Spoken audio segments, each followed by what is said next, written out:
बात करते हैं उस परेशानी की, जो परेशानी इन दिनों हमारे घरों के आसपास भी है और हमारे घरों के अंदर भी किसी न किसी तरीके से है, और इसका इलाज मुमकिन है। इलाज कैसे करना है, हमने क्या कुछ करने की जरूरत है, और आसपास के माहौल को किस तरीके से हम और वाइब्रेंट बना सकते हैं, टेंशन फ्री बना सकते हैं, एंजाइटी फ्री बना सकते हैं, इस पर हम गुफ्तगू करते हैं। मौलवी जी लगातार हमारे साथ इस प्रोग्राम में ज्वाइन करते हैं। आज भी एक और डॉक्टर साहब हमारे साथ ज्वाइन करेंगे, उनसे हम गुफ्तगू का आगाज शुरू करेंगे। डॉक्टर मुजफ्फर साहब हमारे साथ हैं, माहिर नफ्सियात हैं। क्योंकि मामला जब जम्मू कश्मीर की हम बात करते हैं तो जम्मू कश्मीर की सूरत हाल ये है कि 41% की आबादी डिप्रेशन और एंजाइटी की शिकार। पूरे मुल्क के अंदर भी जब हम देखते हैं तो 50% के आसपास आबादी, यानी पूरे मुल्क की निस्फ आबादी इसी जुमरे में है, या तो डिप्रेशन है या एंजाइटी है। पहले जमाने में, यानी आज से सिर्फ 10 साल पहले की जब आप डाटे को खंगालते हैं गवर्नमेंट ऑफ इंडिया के, तो पता लगता है ये डिप्रेशन और एंजाइटी 40-45 साल की ऊपर की उम्र के लोगों को होता था, और नौजवान शायद इसके आसपास भी कहीं जुमरे में नहीं आता था, बहुत कम था। लेकिन अब पूरे मुल्क के साथ साथ जम्मू कश्मीर के अंदर भी ये ग्रिप जो है वो बढ़ चुकी है, और इस दायरे में नौजवान भी आ रहे हैं, बच्चे स्कूल गोइंग चिल्ड्रंस भी आ रहे हैं, स्कूल गोइंग बच्चे भी जा रहे हैं, इस फहरिस्त के अंदर आ रहे हैं।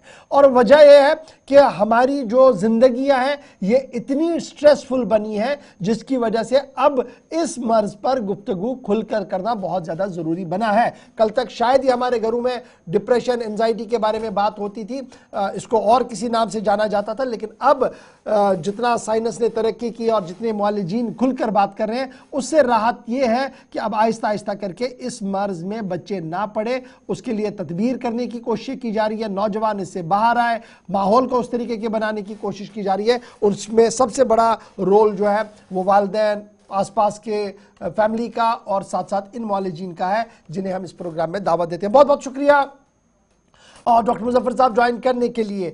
आज जब हम जम्मू कश्मीर के जाविये से बात करूंगा, entirely focus on Jammu and Kashmir, तो सूरत हाल ये है कि 41% मेरी आबादी डिप्रेशन और एंजाइटी का शिकार है। अब जब हम इस डिप्रेशन और एंजाइटी के अंदर आए हैं तो बाहर आने के रास्ते थोड़ा सा आज बताइएगा, और जो लोग इससे दूर हैं उन पर कितनी बड़ी जिम्मेवारी है कि एनवायरनमेंट इस तरीके का बने कि ये जो लोग नफ्सियाती बीमारियों में मुब्तला है ये खुलकर बाहर आए और चंद दिन ये खुशी के जिए और ये इस डिप्रेशन से बाहर आए। आपका वेलकम है, या I am thankful to you कि आपने जो ये प्रोग्राम का इनिशिएटिव लिया है। और जैसे कि आपने बताया कि 41% हमारी पॉपुलेशन है जेएंडके में who are suffering with anxiety and depression. But मैं यहाँ पे ये बताना चाहता हूँ कि ये तो आपका एक छोटा मोटा पॉपुलेशन है, group of people who have reported कि उनको एंजाइटी एंड डिप्रेशन है। लेकिन जहां तक हम अपनी पर्सनल बात करते हैं, जब हमारी जो डीलिंग होती है रोजमर्रा की जिंदगी में, हम देखते हैं कि तकरीबन हर एक इंसान, हर एक फर्द जो है ऐसे सिम्टम्स का रिपोर्ट करता है कि मुझे जी ऐसा फील हो रहा है, मुझे ऐसा फील हो रहा है। उससे ये लगता है कि इसको भी कहीं ना कहीं पे एंजाइटी या डिप्रेशन के सिम्टम्स है। तो अब हमारी रेस्पॉन्सिबिलिटीज क्या बनती है? देखिए, आपने अच्छी बात बताई है कि सोसाइटी का क्या रोल है, कम्युनिटी का क्या कंट्रीब्यूशन है। जहां तक नफ्सियाती प्रॉब्लम्स की बात आती है तो वहां पे यही एक चीज हमारे जहन में आती है कि अगर हम पास जाएंगे, अगर हम किसी को बताएंगे कि मैं जहनी तौर परेशान, जहनी तौर तंग, जहनी तौर मैं हमेशा गमो फिक्र में रहता हूं, तो शायद लोग ये कहेंगे कि ये इंसान पागल है। तो बहुत ऐसे लोग हैं जो सोसाइटी में सामने आने से डर रहे हैं। रीजन यही है कि हमारे जो परसेप्शन है मेंटल हेल्थ प्रॉब्लम्स की ओर, वो यही है कि शायद ये लोग पागल होते हैं। तो उस एक टैग से, उस एक परसेप्शन से, उस एक चीज से भागने के लिए या दूर रहने के लिए अक्सरियत हमारी जो पॉपुलेशन है वो रिपोर्ट ही नहीं कर रही है, वो एड्रेस ही नहीं, वो अंदर से सफर तो कर रहे हैं लेकिन बोलने से वो हमेशा डरते रहते हैं, वो हमेशा कांपते रहते हैं। अब जो लोग रिपोर्ट कर रहे हैं, अब उनके ऊपर भी जिम्मेदारी है, क्योंकि जब पानी सर के ऊपर से जाता है तभी वो भी बाहर आते हैं। उनका जो सबसे पहला जो मोड होता है, या तो वो हमारे जो भी जम्मू कश्मीर में फेथ हीलर्स हैं, जो भी अपनी रिलीजियस प्लेसेस है, पहले वहां विजिट करते हैं। और जहां उनको लगता है कि यहाँ से भी सहायता, यहाँ से भी हेल्प नहीं मिलती है, फिर वो दूसरे डॉक्टर हजरात के पास विजिट करते हैं। इट कैन बी फिजिशियन के पास हो सकते हैं, या न्यूरोलॉजिस्ट के पास जाते हैं, या किसी और डॉक्टर कार्डियोलॉजिस्ट के पास जाते हैं। सिर्फ इस गर्ज व गायत से कि कहीं लोग ये ना बोले, लोग ये ना कहे कि ये मेंटल हेल्थ के डॉक्टर के पास जाता है, वो इस टैग से बचने के लिए दूर रहता है। तो सबसे पहली रेस्पॉन्सिबिलिटीज हमारी ये है कि जो कंसेप्ट और जो नोशन और जो अंडरस्टैंडिंग है सोसाइटी में इसके रिगार्डिंग, वो स्टिग्मा खत्म करना है, वो बायसनेस खत्म करनी है हमें। वो थ्रू मीडिया जो आप लोग कर रहे हो, आप बहुत इंपॉर्टेंट रोल प्ले कर रहे हो, आपका भी एक कलीदी रोल है इसमें, कि जो लैंग्वेज हमारी मेंटल प्रॉब्लम्स की ओर है, उस लैंग्वेज को मॉडिफाई करने की जरूरत है। हमें इन अल्फाजों का इंतखाब नहीं करना चाहिए कि ये लोग पागल है, ये लोग साइको है, ये लोग वो दूसरी जो भाषा या दूसरी जबान हम इस्तेमाल करते हैं, उस जबान उन अल्फाजों से हमें गुरेज और परहेज करना चाहिए, बल्कि हमें इस जबान का इस्तेमाल करना चाहिए कि नहीं, जैसे सर में दर्द होता है, पेट में दर्द होता है, बाजू में दर्द होता है, वैसे दिमाग भी हमारे जिस्म का एक हिस्सा है, ये भी थक सकता है, ये भी थकावट में जा सकता है, इसको भी प्रॉब्लम्स हो सकती है। तो इसी तरह से हमें एक माहिर के पास जाना चाहिए जो हमें सही इलाज बता सकता है। सो रोल यही है कि लैंग्वेज मॉडिफिकेशन है, हमें ऐसे अल्फाजों का इंतखाब नहीं करना चाहिए, और सोसाइटी में अवेयरनेस जनरेट करनी है कि अगर कहीं पे हम देखते हैं कि ऐसे लोग हैं, तो उनको सहायता, उनको हेल्प देने की जरूरत है, उनका हैंड ग्रिप या होल्ड करने की जरूरत है, उनको सही बताना है कि आप किसके पास विजिट अच्छा डॉक्टर करेंगे। साहब, अब जो लोग ये तो ओवरऑल बात हुई ना जो हम सब की जिम्मेदारी है, लेकिन अब मैं ज़रा थोड़ा सा और इसको एक्सपेंड करना चाहूँगा। आप चूंकि इसमें टेक्निकली आप बहुत अच्छे से समझा सकते हैं। पिछले कई दिनों से हमारे पास कुछ कॉलर्स या कुछ लोग जो सोशल मीडिया पर हमारे साथ ज्वाइन करते हैं, वो ज़रूर ये लिखते हैं कि जनाब यादाश्त की कमी होना क्या डिप्रेशन और एंजाइटी का एक असर है, स्पेशली जब हम बुजुर्गों के अंदर देखते हैं, या फिर नौजवान जो स्कूल गोइंग, कॉलेज गोइंग बच्चे हैं, उनमें भी इस तरीके की शिकायतें हैं। तो क्या हम इसको इस दायरे में लाएं कि कहीं डिप्रेस है या एंजाइटी का शिकार है और उसे बाज़ाब्ता तौर पर अब काउंसलिंग की ज़रूरत है? बिल्कुल। देखिए, इसमें चार हमारी जो पॉपुलेशन है वो तीन ग्रुप है, एक बच्चे हैं, एक अडल्ट है और एक बुजुर्ग है।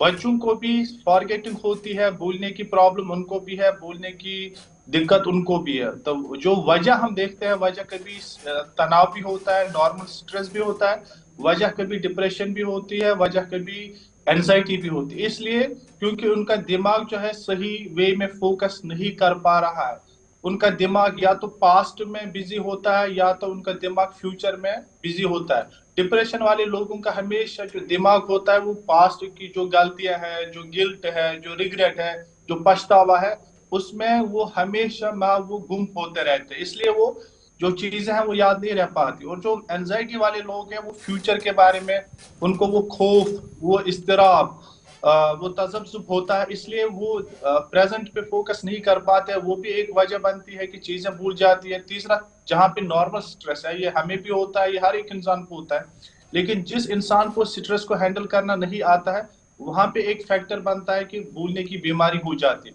थर्ड, जो हमारी एल्डर वाली बुजुर्गों की पॉपुलेशन है, जहां तक पाया गया है, रिसर्च से पाया गया है कि जो 45 ईयर्स से ज्यादा लोग हैं, उनमें अक्सर अक्सर ये पाया गया है कि भूलने की बीमारी पाई गई है। उसका अक्सर ये वजह होता है कि पहले वो डिप्रेशन के शिकार हुए होते हैं, तो शायद डिप्रेशन का सही से ट्रीटमेंट नहीं हुआ होता है, डिप्रेशन का सही से ख्याल नहीं रखा होता है। बाद में जब एज एक फैक्टर बन जाती है, तो वो डिमेंशिया के शिकार हो जाता है। डिमेंशिया एक ऐसी कंडीशन है, हम कह सकते हैं दिमागी, जहां पे इंसान को भूलने की बीमारी हो जाती है, ओरिएंटेशन प्रॉब्लम होती है, उसको तारीख भी याद नहीं रहती है, डेट भी याद नहीं रहता है, अपने आप की भी पहचान नहीं कि ये मेरा बेटा है, ये मेरी बीवी है, मेरी बहन है। तो इन सारी चीजों से भी वो जो उसकी जो दिमाग की सलाहियत है वो खो देता है। डॉक्टर मुजफ्फर साहब, चूंकि आप इस तरह के पेशेंटों से मिलते हैं, उनका इलाज करते हैं, तो आपसे जानना चाहेंगे कि जब ये पेशेंट किसी डॉक्टर के पास जाता है या आपके पास जब आते हैं, तो किस हालत में आते हैं? जिस तरह से आप बता रहे थे कि जब पानी सर से ऊपर गया होता है तब ये आते हैं, तो फिर इनकी हालत क्या होती है? दूसरा, जो इनका इलाज होता है, क्या ये स्टेप वाइज इनका इलाज होता है, स्टेप बाय स्टेप?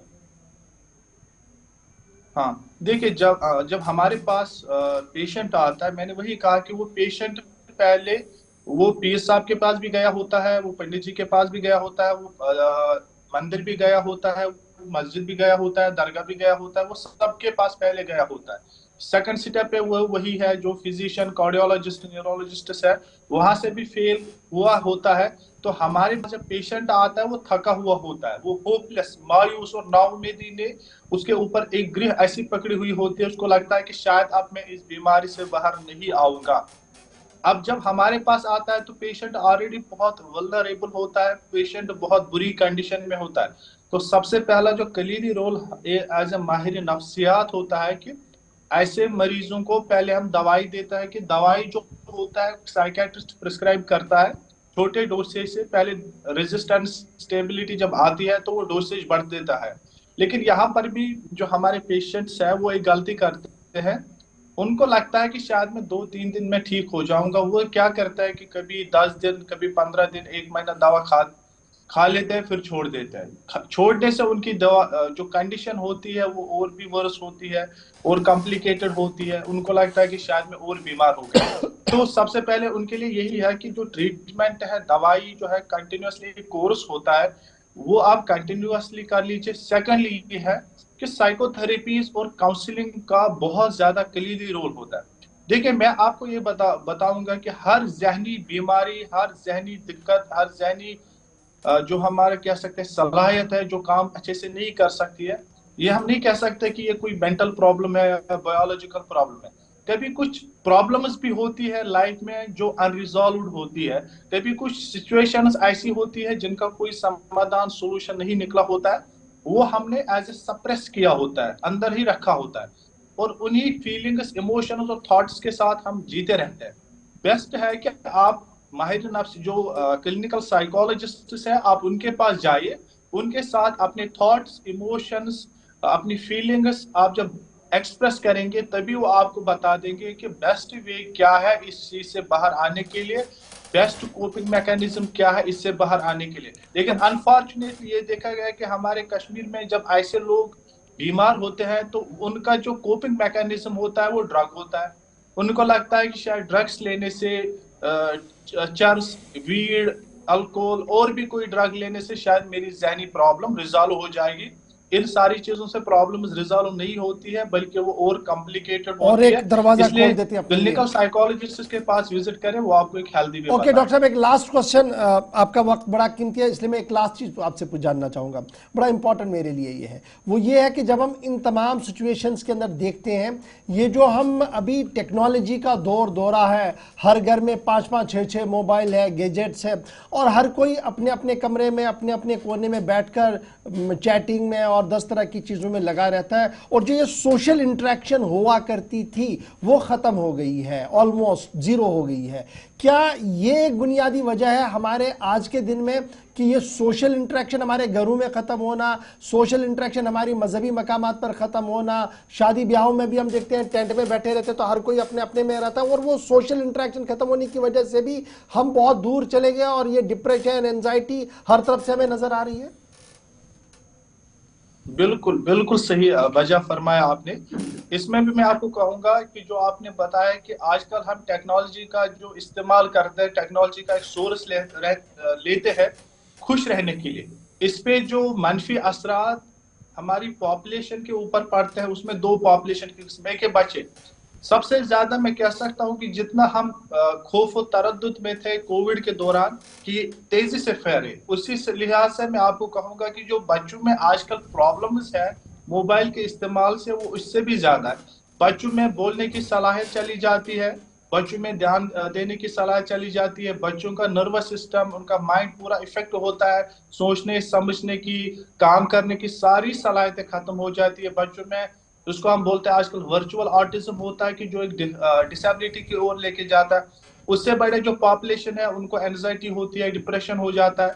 उससे और पॉपुलेशन बड़ी है, उनमें एग्रेशन आता है, उनमें एंजाइटी आती है, उनमें सैडनेस आती है, वेट गेन होता है, बिहेवियरल प्रॉब्लम्स आती है, नेगेटिव रोल मॉडल्स आते हैं, ईटिंग प्रॉब्लम्स होती है, जो आजकल हर पेरेंट बोलेगा कि मेरा बच्चा खाता ही नहीं जब तक आप इसके हाथ में फोन देंगे ही नहीं।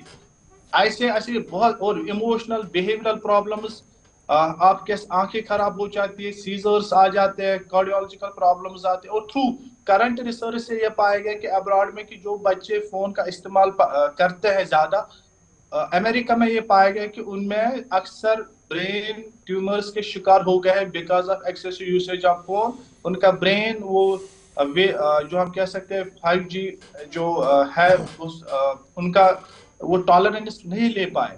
अब दूसरा हमारा जो दूसरा पॉइंट का या पहलू इसका यह है कि अर्लियर हमारे जिंदगी में या बचपन में एक एटमॉस्फेयर हुआ करता था जिसको हम बोलते थे एक कल्चर ऑफ कन्वर्सेशन था, एक माहौल था जहां पे हम आपस में मिलते थे, खेलते थे, चाहे हम खेतों में खेलते थे, चाहे हम प्लेग्राउंड में खेलते थे, चाहे हम घरों में खेलते थे, चाहे हम दुकानों पे बात करते थे, चाहे हम एक दूसरे के घर जाते थे हंसी मजाक करने के लिए। तो वो सारा कल्चर ऑफ कन्वर्सेशन अगर आप पूरा ऑल ओवर इंडिया देखेंगे वो बिल्कुल है ही नहीं। घर में 4 लोग हैं, 4 लोग आपस में जानते ही नहीं कि दिन में क्या हुआ, अपनी जिंदगी में मसरूफ है, बिजी है, 4 लोग 4 फोन में बिजी है। जब कल्चर ऑफ कन्वर्सेशन घरों में नहीं है तो it effects the psychology of the human mind. Culture of conversation societies में नहीं है, छोटे छोटे कॉलोनीज में नहीं है। हमने इजी गोइंग प्रेफर की है कि शायद लाइफ जो है लिमिटेड है। जब ब्रेन की अपनी फंक्शनिंग रोकी जाएगी तो believe me it destroys more than giving the pleasure जो आप फोन से लेते हैं। तो ये सारी चीजें मैं अगेन रिक्वेस्ट करूंगा, जो हमारे यहाँ पे जो कल्चर ऑफ कन्वर्सेशन था, एक दूसरे से मिलना, वो फीलिंग्स, वो इमोशंस, वो थॉट्स एक्सप्रेस होते थे, हम जो करते थे, हम हंसते थे, मजाक करते थे, अपनी दुख दर्द दूसरे को बताते थे, उससे एक इंसानी दिमाग जो है वो बिल्कुल स्टेबल रहता था। लेकिन आजकल के टाइम में वो चीजें बिल्कुल नहीं है, विच हैज रिजल्ट्स कि डिप्रेशन, एंजाइटी और other psychological problems day by day बढ़ती जा रही है। So I again request all the parents kindly अपने बच्चों को फोन ना दे, बिकॉज अगर आप देखेंगे ऑलरेडी जो सारी डेवलप्ड कंट्रीज है उन्होंने फोन को बैन किया है till the age of 18, till the age of 15-16। लेकिन फिर भी हमारे जम्मू कश्मीर में आजकल पेरेंट्स ही बोलते हैं कि बच्चे को खुश और बिजी रखने के लिए बिल्कुल उसको उसके हाथ में फोन थमा दो, लेकिन वो नहीं चाहते कि इसका क्या रिजल्ट है। बिलीव मी, मेरे पास रोज इतने बच्चे आते हैं, पेरेंट्स सब ये रिपोर्ट करते हैं कि जी ये एक जगह बैठता नहीं है, ये बात नहीं करता है, ये पहले बिल्कुल ठीक था, अब इसको पता नहीं क्या हुआ, ये अब मारने लगा है, ये खाता ही नहीं है, इसको पता ही नहीं कि टॉयलेट ट्रेनिंग है। बच्चों में इतने इश्यूज है, all because of the mobile phone, all because of the easy going, easy lifestyle which we have preferred, all because we are not giving quality time to our kids, to the family. So we have to again repeat it again, we have to spend the quality time with the family, with the kids. We have to know कि उनके emotions, feelings, burdens, challenges क्या, but nobody bothers कि उनमें क्या क्या दिक्कत है। बहुत बहुत शुक्रिया डॉक्टर साहब ज्वाइन करने के लिए और ये ज़रीन ख्यालात और बात अपनी रखने के लिए बहुत बहुत शुक्रिया आपका। नाज़रीन, बस 10 बस्ता दरख्वास्त तो यही है ना कि at the end of the day जब हम इस गुफ्तगू को समेटते हैं ना तो पता यही लगता है कि गलतियां मेरी है, मैं सही तरीके से समझ नहीं पाया टेक्नोलॉजी को। टेक्नोलॉजी ने मुझे इतना ज़्यादा ग्रिप कर लिया कि मैं जो बुनियादी असूल हमारी ज़िंदगी थे उससे दूर होता चला गया। जो कन्वर्सेशन, बातचीत का एक निज़ाम हुआ करता था हमारी सोसाइटीज़ के अंदर, हमारी घरों के अंदर, उसको बहाल कीजिएगा, खुलकर रहिएगा, हंसते रहिएगा और फिर देखिएगा ये जो डिप्रेशन, एंजाइटी ने हमारे आसपास अपना घेरा तंग कर दिया है, ये किस तरीके से टूटता है। अल्लाह से दुआ है कि अल्लाह पाक हमें सही रास्ते पर दिखाए जी।